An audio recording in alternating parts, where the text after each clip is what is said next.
Welcome to our Glory Globe TV. Here's the breaking news. Yes, in the middle of soaring tensions over the Israel-Hamas war and reports of a possible ground incursion into Palestinian enclave of Gaza, chief of Lebanon-based Hezbollah, Sayyid Hassan Nasrallah on Wednesday met Hamas deputy chief Saleh al-Arauri and Islamic Jihad chief Jihad al-Nakhala in Beirut. According to the Hezbollah's Al-Manar TV, the trio discussed their further moves to achieve a real victory for the resistance in Gaza.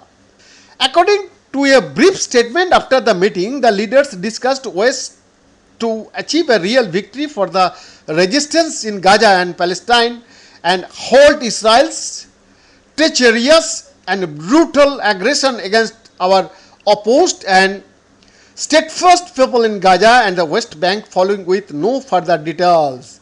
The war in the Middle Eastern region has spiraled following near-daily cross-border fires traded between Israel and Iran-backed Hezbollah. Both Hezbollah and Hamas are a part of the so-called axis of resistance along with other Lebanese, Palestinian, Syrian and Iran-backed armed forces in opposition to Israel.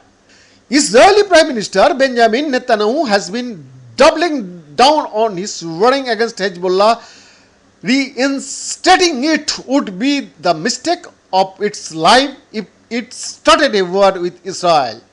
As a part of its sustained campaign against Israeli forces in Lebanon, Hezbollah has been carrying out attacks on Israeli civilians in several countries, despite having contentions over leading the way for Middle East's future and backed by Syria and Sunni leaders. Both Hezbollah and Hamas have common objective against Israel. The US Secretary of Defense Lloyd Austin had last week called for Hezbollah to cease its attack from southern Lebanon into Israel, according to a readout of a call released Wednesday between him and Israeli Minister of Defense Yoav Gallant, Al Arabiya reported. Austin ordered the deployment of 2 US aircraft carrier strikes group to the eastern Mediterranean and the augmentation of fighter jets, the Daily reported.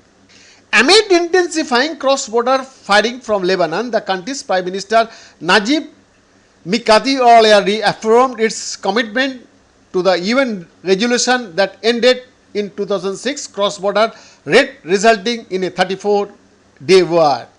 The war in the Middle Eastern region erupted following a shocking rocket attack from Hamas directed at Israel, following terrorizing assault across the country's border, claiming at least 1,400 lives and 222 were held hostage. Meanwhile, Israel has responded with daring airstrikes and a near total land, sea and air blockade of Gaza, where the Hamas-run health ministry says 5,791 people have been killed in the war so far. Behind the report, Glory Globe TV, Delhi, Bharat.